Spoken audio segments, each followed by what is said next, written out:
When I was 20, I participated in an event that could have changed the world. While it didn't end up changing the world, it did end up changing my life and is the reason that I'm here today. This event was the United Nations Climate Change Conference in Copenhagen.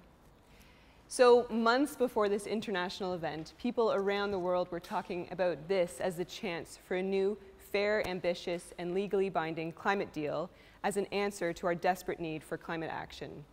There was so much hope riding on this event. There was so much time, energy, and breath spent in the lead up to this opportunity. Well, 5 years later, and we're still waiting for negotiations to produce effective action on climate change. From a policy perspective, Copenhagen can be seen as a huge failure. But I left the conference as an optimist. I left feeling inspired, full of hope, and motivated because I discovered who we can count on. It's not the world leaders or the negotiators. It's not the CEOs or the businessmen. And it's not the scientific experts. The people at this conference who showed the most leadership, commitment, creativity, innovation, and energy were the youth. So I was one of 3,000 youth in Copenhagen who worked day and night to remind everyone why we were there, what was at stake, and whose lives the negotiators were discussing. One of the ways that youth did this was through actions in the conference center. And an action could be holding up a banner, a chant, or other artistic expressions. And there were hundreds of these actions every day in the conference center, putting the human face on climate change and reminding negotiators that they weren't there just to talk about temperature thresholds and emission caps and renewable energy targets, but they were also talking about families staying together, cultures surviving, and the future of billions. One action that stood out for me in particular was about halfway through the conference. I was walking down the main corridor off to an event. I turned a corner and was faced with a bright orange sign. It had 5 words on it. "We will not die quietly." It gave me goosebumps. There were 4 guys from Tuvalu who were holding this banner. And these words meant so much. They first told me that for some people at this conference, the decisions made meant life or death. For these 4 guys who were passionate, intelligent, creative, funny, and I know they were funny because we'd gone for beers the night before and they were cracking jokes, but they were really beautiful human beings. And their country, their culture, and their people were at risk of sea level rise.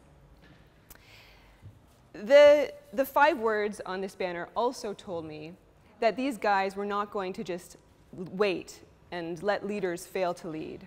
They were going to be anything but quiet. And I wanted to be right there with them. So this banner action actually happened on a special day at the conference called Young and Future Generations Day. And this is a day that's organized by youth, where all the youth participating in the conference receive an orange shirt to wear. And it serves various purposes. The main purpose is to show just how many youth are participating in this international conference. To visually see the presence of youth was amazing and so empowering. There was also a question written on the front of the t-shirts, and it read, "How old will you be in 2050? For everyone, or most people, wearing these t-shirts, they will be middle-aged and living with the decisions, or the lack of decisions, that are made at this conference. On the back of the shirts, there was also a simple statement, "Don't bracket our future." And this was referring to, in the negotiated text, the brackets that are put around the wording that's still lacking consensus and is often the reason why these processes take so long to reach consensus of wording. You would rarely see people in orange shirts holding a microphone or present in the negotiations. Yet, ironically, those people in the orange shirts are the ones whose futures are at stake. On that day, and specifically in the moment that I saw this orange banner and read the words, "We will not die quietly," I felt that I'd found my purpose. I'd come to the conference knowing that I wanted to participate somehow in the climate crisis that's shaping the world I'm growing into, but I didn't really know where I fit. Seeing this banner and seeing the guys saying they're using their voices, they're not being quiet, something clicked for me. Seeing these orange shirts spread out throughout the conference center, I realized the youth voice is so powerful. It's full of creativity, of intelligence. There's so much passion behind the youth voice, and this is a critical voice in the climate change discussion, in climate conversations. Here's an idea. By engaging youth and involving youth, research could become richer, policy could become stronger, and practice could become more effective, because youth have such amazing knowledge, experience, skills, ideas that they can be contributing. But the question is, how does that look like? What does engaging youth in the climate conversation look like? Since Copenhagen, I've sought to answer that question and to incorporate it more into my life. I've sought to use my own voice in climate conversations by giving talks, by participating in regional and local and national youth environmental organizations, and especially by trying to bring the youth voice into my research. So my family doesn't come from a place that's negatively impacted by climate change right now. But I do live in a country where there are youth who are currently feeling impacts of climate change. And so, over the past 5 years, I've focused my energy, my attention, and my voice in working with some of these youth, specifically in a place called Rigolet. So Rigolet is on the northeast coast of Labrador. It is in the region of Nunatsiavut, which is one of the 4 Inuit settlement regions in Canada. It's the southernmost Inuit community in the world, and there are about 300 people who live there. There's 50 students in the school currently, and it's a fly-in community. There's no roads in or out of the community, so you have to fly in. In the summer, you can get in by boat. Also, subsistence, hunting, trapping, and berry picking are hugely important activities. And more generally, being out on the land is an essential part of cultural identity and of well-being, as it is across the Canadian Arctic. This region is one of the regions in the world that's feeling the most rapid and severe impacts of climate change right now. And one of the biggest impacts is on ice. So the changing of ice in terms of extent and quality has huge implications for the ability to be out on the land, to go hunting, to go out to the cabin. Especially there's the change in ice in the shoulder seasons, when ice is forming in the fall or breaking up in the spring, have become much longer, which means that there's longer periods where many places are inaccessible for Inuit in these communities. Over the past 5 years, I've worked with an incredible team of people, of community partners, researchers, practitioners, and youth in Rigolet on various projects.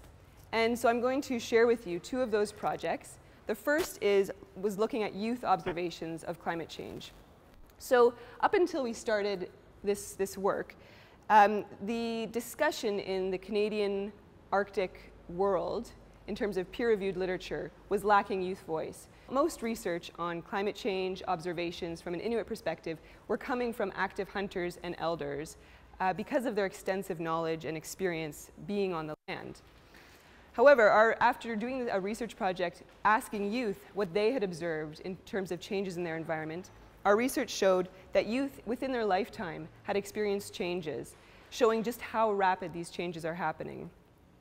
And so this project really emphasized the importance of meaningfully engaging youth in the climate change conversation because they have so much to contribute. They have knowledge, experience with changes, and they'd also started thinking about adapting, what they'd have to do to cope with the changes that they've experienced over their lifetime. And I'm really proud of this work because I feel it's a first step in academia to be advocating for including the youth voice in research. It demonstrates the richness of the youth voice, and it really injected the youth voice into the academic discussion of climate change.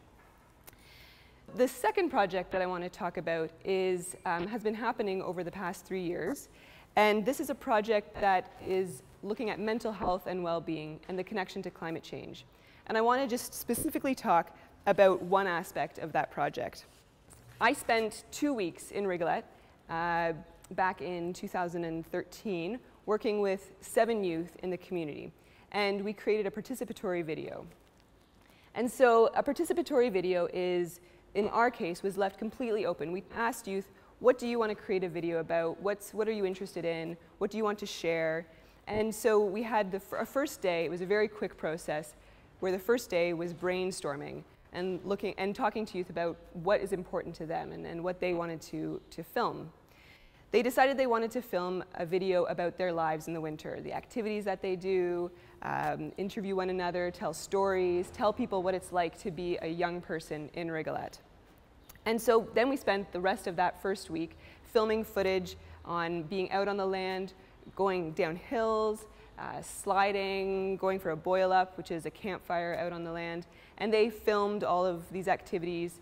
We had great training and support for the filming and editing from two organizations or bodies. The first was Konek Productions, and they're an Inuit youth filmmaking production company based in Nunavut, which is another region, Inuit region in Canada. And so there were 2 Inuit youth filmmakers who came to work with the 7 Rigolet youth. We also had the local MyWord Digital Media and Storytelling Lab come for filming and editing support. And so it was great. We had so much fun being outside most of the time, filming different activities, and it was completely led by the youth. They decided what they wanted to film, and then were given the support in terms of camera angles and shots and how to set things up. And so the second week was the week of editing. And so we had put all the footage onto computers and had the youth take this footage and create little clips about the footage they found most interesting and had training in terms of how to edit a film. It was really an amazing process. The focus wasn't on talking about mental health and climate change, although that was the focus of the larger project. But instead, the focus was on the process of creating a video and looking at how this process can enhance well-being and can allow youth to use multimedia to share their voices. So at the end of these 2 weeks, we had a community screening. It's often difficult to get people to come out to community events, especially in winter. But we had a full house. It was really incredible to see how much support and enthusiasm the community brought to this event. And it really showed in the faces of the students. They were so excited to be sharing this video. And so I'm going to show right now a short clip of the video. It's a clip that was put entirely together by one of the students, and it's talking about a boil-up. So again, a campfire and being out on the land, and what's that like? Go to the cabin for the day. You go off somewhere and you have a fire and eat like on a boil-up. We just go off somewhere and make a fire and have food. Sometimes me and Char will just go on boil-ups for ourselves. In winter and spring usually, we go ice fishing, go on boil-ups, going riding, on ski-doos. Rigolet is a small community with about 300 people. You might not think there's a lot of activities to do here, but there's plenty enough for kids to do.